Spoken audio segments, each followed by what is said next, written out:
on Bay Area Psychology, we take a look at our finances, a timely topic as we begin to gather our financial records for our taxes and are faced with the reality of our income and what we actually spent. Some of us don't end up in the black and may be asking ourselves, where does our money go? After working all year long, why am I still behind in my bills?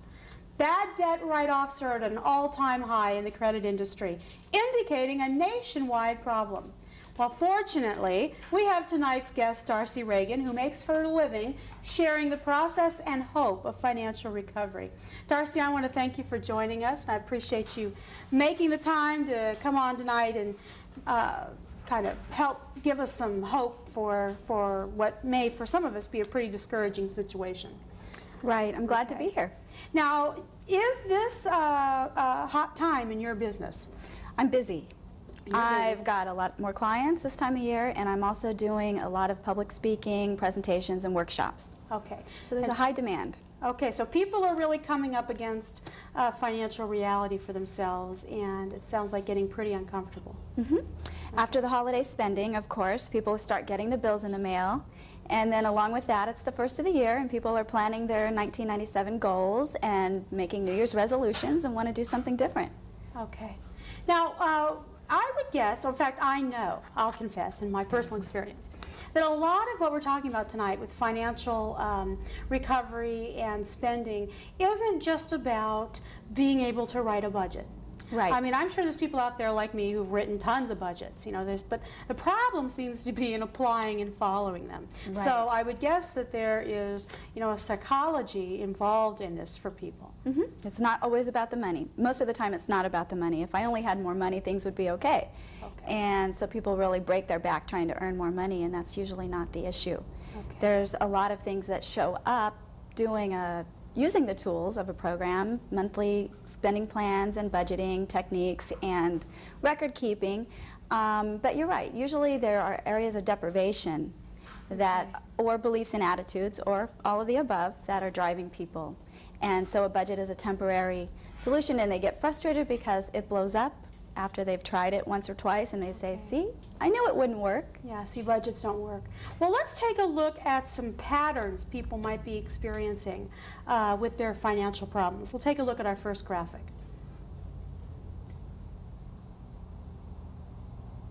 Let's see. We have secrets, a magical thinking, a denial, compulsive desire to fix the problem, using money to numb out, blackout shopping, and mental obsession. Okay, let's go back and talk about secrets, pattern of secrecy around money. What do you see people doing? What are they keeping secrets about? For example, they could be living what looks like a normal life on the outside. They might be an executive salesperson going to work every day carrying the expensive briefcase, and everything looks fine on the outside, and on the inside they go home and the tires on the car are bald and their insurance is lapsing, and they're starting to feel pretty bad about themselves, wondering what's going on. They're making the money, but for some reason their needs are falling. Okay. They're starting to slip. So it's almost like having another life. It is. It is, and they're a lot of times afraid of being found out. Okay. Somebody's going to find out that I'm not good enough and that I can't manage my money. Okay. Well, I would guess too, particularly if you're, say, very good at your job and very competent. I mean, it's sort of like, how come I can be so competent here and can't seem to balance my checkbook? Well, in many cases, it's easier to do somebody else's money than it is to do our own, because the emotional component is not part of it. Okay. I know when doing our own expenses, the emotional component has a lot of impact. Okay. All right. Well, the other one that was mentioned there was magical thinking. Yes, that's a favorite. Okay. Kind of like the lotto, or your check is already, month to month, your check is already planned and it's being spent and all the money's going, and buying the luxury items knowing that the money's not going to come in, but hoping that it might. Okay. All right, so that's sort of maybe hoping for some sort of solution, or a windfall, or somebody will die and you'll inherit. Right. Yeah. Yes, and people feel guilty about thinking those thoughts, but those thoughts do cross their mind. Okay. Or winning the lotto, and not even buying tickets, but hoping they'll win the lotto. Okay. those kinds of Well, things. in some sense, our culture is very magical thinking oriented anyway. Yes. So, and I know that always at the first of the year, I get a deluge of letters announcing that I've probably won $200,000, and if I would just buy this magazine, I'd be incredibly wealthy, and Ed would come to my door. And so to some degree, I think with our emphasis on credit cards, our emphasis on special winnings, that I'm sure that feeds that for some people. For a lot of people, it does, especially if they're in deprivation. If they have a hole inside, for example, they're going to be more prone to pick up on the advertising and to buy into those ideas about the outside. For example, you know, if you buy this new car, you'll have these women, you know, Exactly. or if you join this gym, you'll look a certain way, Okay. and it's not always true. Very Probably rarely. not true. Very rarely. I did not get the guy with my new car. Right. That feature wasn't added. Yes. Okay, how about the role of denial? Right. Is that denial of the situation, or denial that it could get better, or what is that in reference to? Well, I think that people are stuck on a certain way of doing things. They want to do it their way, and they think that that's just who they are. It's not something about themselves that they can change. Okay. So what I do is I help people separate the two. Is, you know, they are not their debt if they have debt. They're a separate entity. They're a separate person from that, and they can change. You're not stupid about money.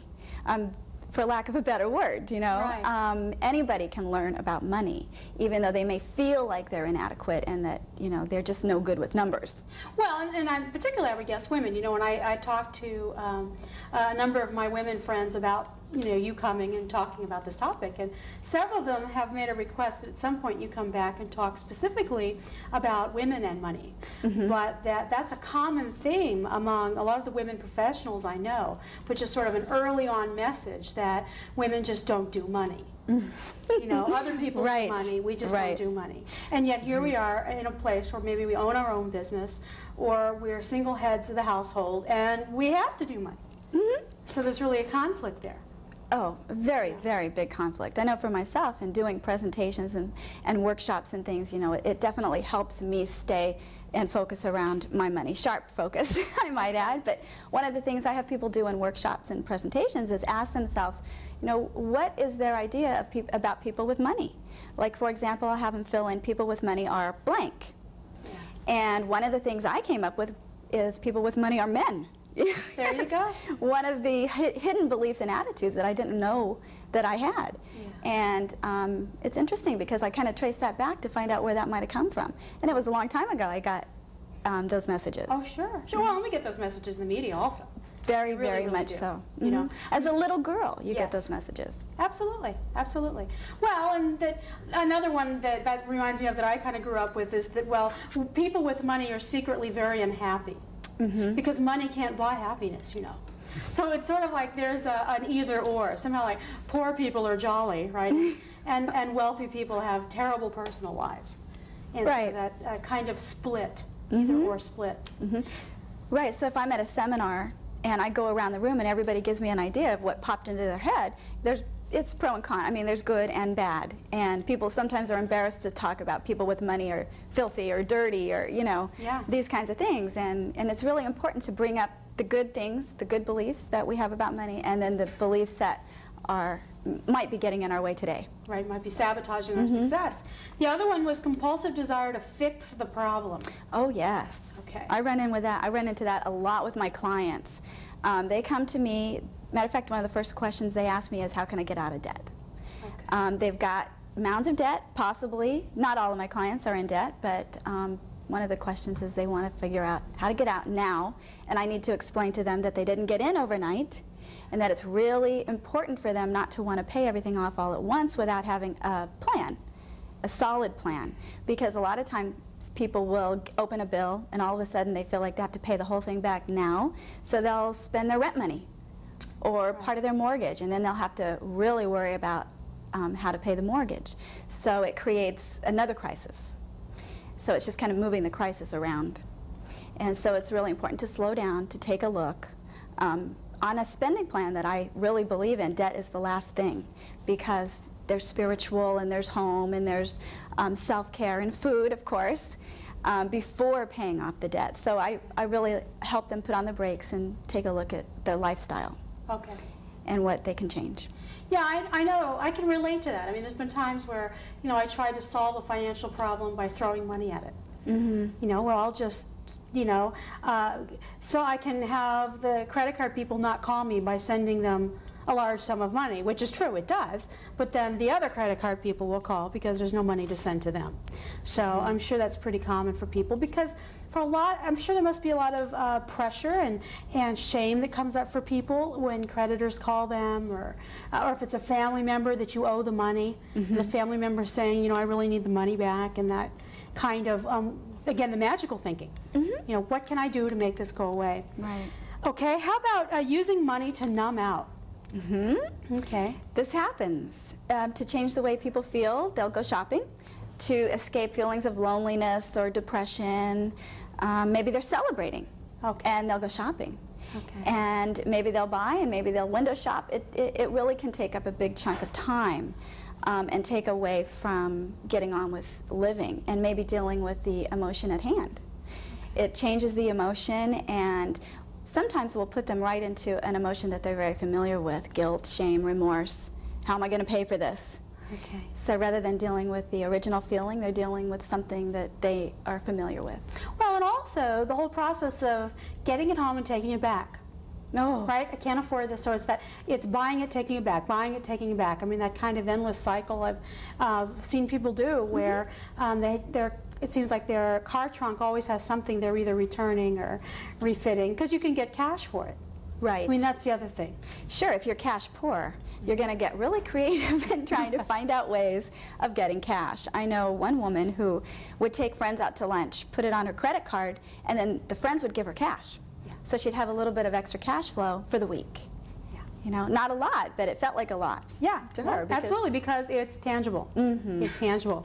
We're going to come back to blackout shopping after the break, but tell us about mental obsession. Boy, this can take up a whole lifetime. This could be another show. But I think that's one of the things that people really, really get desperate about, is they wake up in the middle of the night, or maybe they can't even go to sleep. They're worrying about paying the bills, or where they're going to borrow more money from in order to make the rent. You know, it's a constant worry about money, a constant obsessing. And the family start spending less time with the family. They're more tired and grumpy during the day. Because we're always thinking about what we're going to do to fix this problem. Right. Okay, let's take a quick break. Stay tuned. When we return, we'll learn the basics to achieving financial solvency. Stay with us.